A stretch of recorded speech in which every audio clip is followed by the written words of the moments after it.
Hasta la vista, baby. The Austrian juggernaut had so many iconic lines. I'll be back. No, seriously, Arnold has so many iconic lines that we have all said to someone in our time. Go! Get to the chopper! Shouting out, "Get to the chopper" is still my favorite line when playing with the lads on Battlefield. Coming from his humble background in Austria, Arnold's stardom started in weightlifting, where he won Mr. Olympia like 7 times. Whilst he was counting his weight reps, he was working on his acting craft that gave us so many cool movies.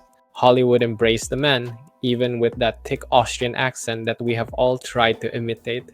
You have to respect the man, looking back from where he has come from. I've watched Arnold across decades: Conan, Terminator, Total Recall, True Lies. Most co-stars were pros, a few not so much. Some turned collaboration into competition, some let charisma stand in for command. Soldier Brain Producer Spine, Arnold remembers when the rhythm snaps. Tonight, 5 pairings that bent his code, and together I will explain who they were.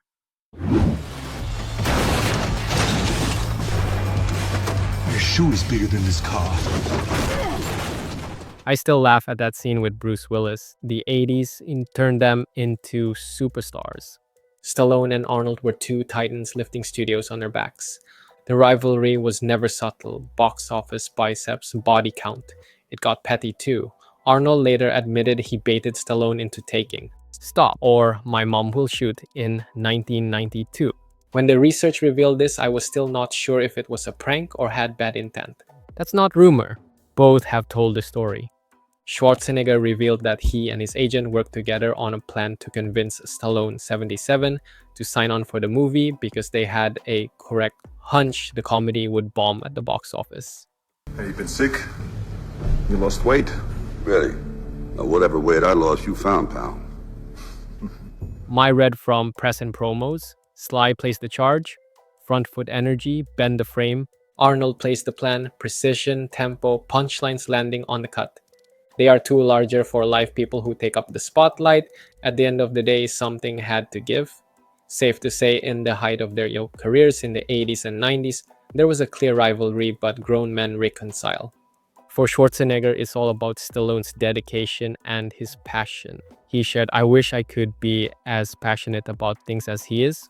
When you talk about scripts, or when you talk about your characters you play in movies, you talk about movies, and there's just so much passion there. It's really unbelievable, and it must come from somewhere because he's a very emotional guy, which I'm not.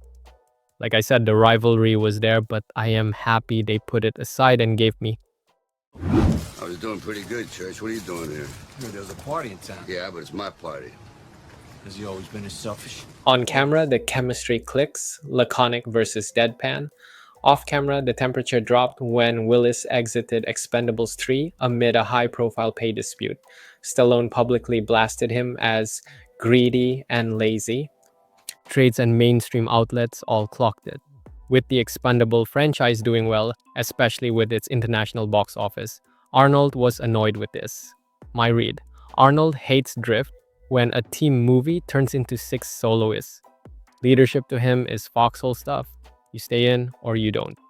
To be fair, the Expendable franchise had so many iconic actors, with huge pedigrees coming from the 80s and 90s, ranging from Chuck Norris to Wesley Snipes.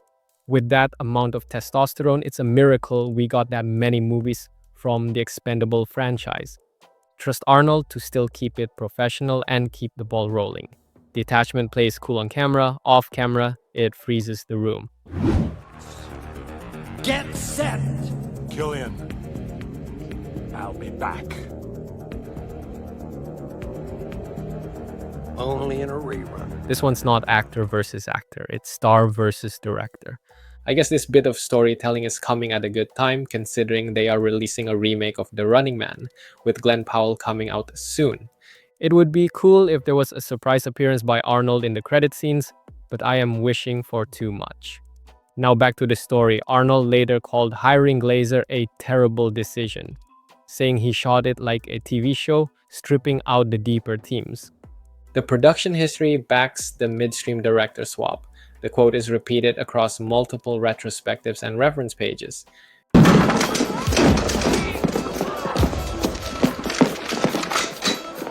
It's showtime.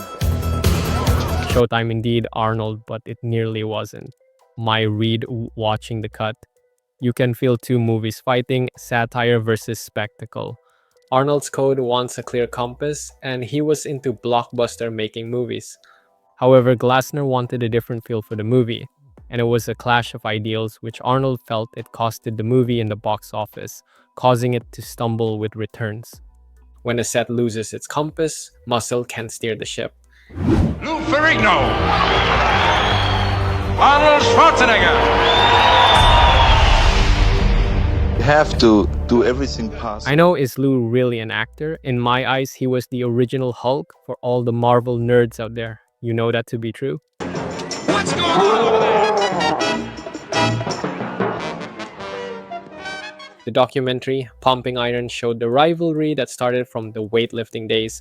I can imagine both successful in one field. They both wanted to outdo the other. Almost reminds me of the acting debate, Dwayne "The Rock" Johnson and Dave Bautista, on which wrestler had the best acting career. The documentary stages it like hero versus villain, but it's really about tempo.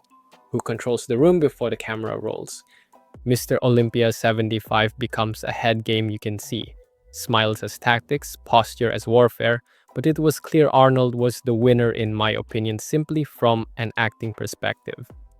My read, this is where Arnold's leader brain was welded.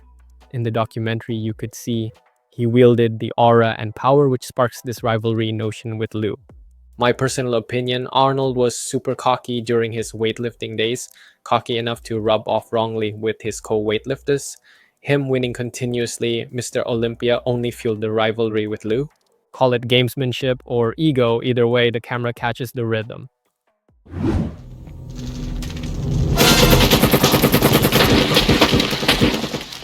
Son of a just dug in like an Alabama tick. Let's be real, Jesse had a lot of iconic lines in the Predator movie. Some, I believe if they were said today, he is 100% getting cancelled. I still cannot find out if some of his lines were from himself or actually in the script, which I don't think so. On Predator, the famous "whose arms are bigger" bet, set up by Arnold via wardrobe, becomes legend. Ventura lost the bet, of course. Like, why did he think he could beat Mr. Olympia himself? Wishful thinking by Jesse, but lesson learned and maybe ego too. The biggest thrill for me was when we hit wardrobe, and I happened to view Arnold's wardrobe tape, and when my arms taped out 1 inch bigger than Mr. Olympia's, that made Jesse Ventura feel pretty good. Well, I'm very happy about that, because then my joke worked. Because I told the wardrobe department they should tell him that, so I can bet him a bottle of champagne afterwards when he comes. My read, it was all fun and games in the end, but Jesse and Arnold for sure took it serious. Like a competition. The set for Predator must have been a testosterone zone. Definitely feels like a lot of Arnold's movie sets.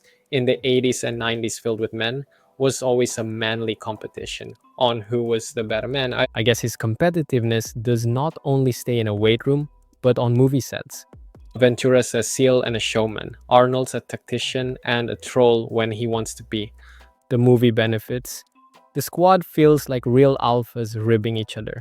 5 different partners, 1 lesson. With Stallone, the frame picked the captain. With Willis, cool turned cold.